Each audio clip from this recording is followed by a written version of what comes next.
Welcome back to CLE Weekend. So I am so excited because it is National Meat Lovers Week. And listen, we are talking, oh, you want to talk about meat? We are talking about that with the owner of Two Nonni Meats here, Michael Albino. Thanks for letting us come out. Thank you for coming. We got one Michael, we got another Michael, another Michael. Oh, Michael. Tell me how you came up with the name Two Nonni Meats. Well, Due Nonni, Two Nonni means two grandpas in Italian. And this is my grandpa Mike and my nonno Ray. And they really inspired me throughout the years and taught me how to make dried sausage and capocollo with their traditional techniques. And over the years, I kind of perfected my own way of doing it with my own recipe.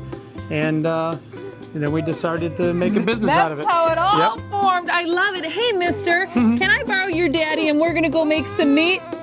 He's like, yeah, take my daddy. All right, buddy. Let's go, Mike. Let's do this thing. So meat, I mean, that is your thing. Yes, ma'am. And let's start with what we've got here. Okay. All right, so we got a little bit of our hot dried sausage. It's a 90% lean pork cut. It comes from the picnic shoulder. It's called a cushion meat. It's generally more lean and worked muscle. So if you're cooking it, you want to really cook it slow. Otherwise, ground like this is a perfect way to eat it. Here we got the natural pork casings. You got to soak them in hot water to loosen them up. They become more pliable, and then you slide them on the funnel, fill the pork in, and we get ground it right into the casing. I mean, it is so important too, I know for you, to do this recipe and have it and it be authentic. Why is that so important to you? Well, it's a very old-fashioned way of making it. A lot of the stuff you find in the store has a lot of like starter cultures and fillers in it, and it's a different way of doing it, but I like to stick with the 100% old-fashioned way, just using salt and thyme and the proper humidity and the right ingredients to get truly savory textures and flavors that you wouldn't get anywhere else. Well, yeah, and talking about time, I mean, this takes a lot of time. Yes, yeah, not just the grinding it, but yeah. No, I mean, so from like right now, let's say, this point to like taking a bite off and eating it, how much time is that? You've got a minimum 12 days, 14 usually. Wow, it truly is a labor of drying process, love. Checking on it every day. Yeah. You gotta squeeze the air out, so yeah. So you're a busy man. Yes. In addition to being a dad, working all of it, exactly. you're doing this. Let's talk too about kind of the meat, because I know you've got a couple things. Let's bring it in and kind of walk me through some of this other meat that you've got here. Okay, cool. So here, wow, look at this. So that sausage comes from the picnic shoulder, which is the lower part of the actual upper arm of a pig. I'm learning a lot. All right. right. This is the traditional pork butt, pork shoulder, pork butt, which you would usually get like pulled pork and stuff out of. And this is good for grinding into like a sausage that you cook. Okay. It's generally got more marbleization, a little more fat, so a little more flavor, more tender. Okay. And then you've got something else too. What is that? So so the pork butt here gets trimmed out, the bone comes out, and these are the two types of capocollo that we would trim out of the pork shoulder. There's a full size, and this is our signature slim cut capocollo, similar to a cut of biltong, which is something made out of beef. Man, you know your stuff. I'm like in a completely different world, but the thing is that I know at least is that we are getting good meat, and that's what I think everyone is looking for, right? Yeah, oh yeah. Okay, so talk about then what this seasoning and dipping it in wine, what's this? All right, so these capocollo here have been salted and seasoned. They've been curing for just over a week. So after they're refrigerated and curing, we rinse them off in a wine just to get the excess salt and seasonings off. Most people just soak them in salt. I like to do a little bit of seasoning so it really soaks in there. Yeah. So then once you rinse them, then we're gonna re-season it. We're gonna pat it down to get all that extra moisture off. And then this is our own signature seasoning that we have here. We use this for seasoning the capocollo, and it's also great for dry rubs and even the sandwich topper. So we're gonna re-season it. And then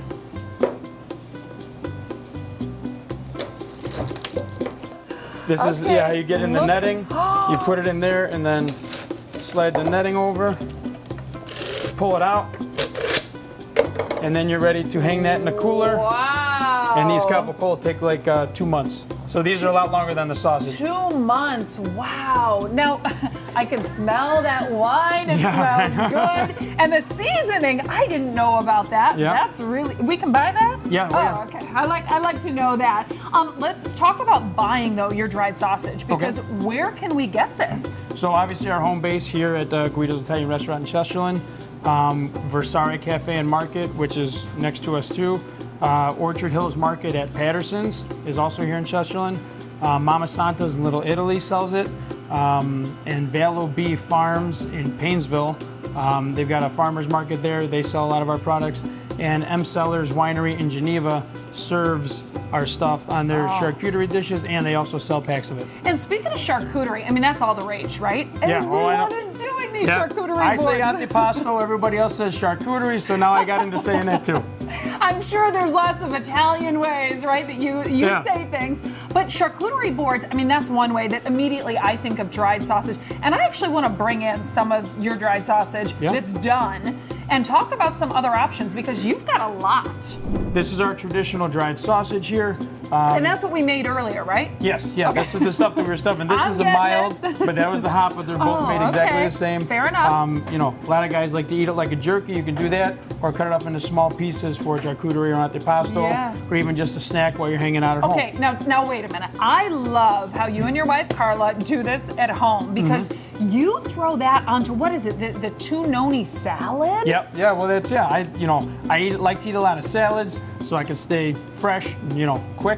And eat your stuff, right? Yes, yeah, exactly. So yeah, I do the capicola, some dried sausage, throw it on the salad, a little bit of balsamic and oil, and then I put my seasonings on there, and it's just got a great flavor in different ways to, mix it up and get the stuff incorporated. Now, what else do we have here? So here we have the full-size capicola. This is what it looks like after a couple months. Okay. We ran it through a slicer this morning, and this is that slim cut capicola I said is similar to a biltong, and these are the slices there. They both have the same flavor. Just this one's a little easier to cut because it's nice and thin. Now, one of these you put on this bruschetta then, is that right? Yeah, so with the bruschetta, it's traditionally just a tomato mixed with some onions and stuff. We decided to slap a piece of capicola right on the bread and then put the bruschetta on top, and it actually protects the bread from getting soggy. So 4 hours later, you still got a nice crunch. Genius. And you get that nice bang from the zing zang. Yeah. I love it. I absolutely love it. Two Nonni meats. The other thing I love too is that if we're not local here in the Cleveland area, we can still get your meat, even send it to our loved ones. Where can we do that? At twononnimeats.com. We have a website set up with all of our products. We ship out on Mondays. That's when the restaurant's closed. We have time to do it. Yeah. 2-day shipping. You can order anything that we make. We ship all over the country. We've been to California, Florida, Alabama.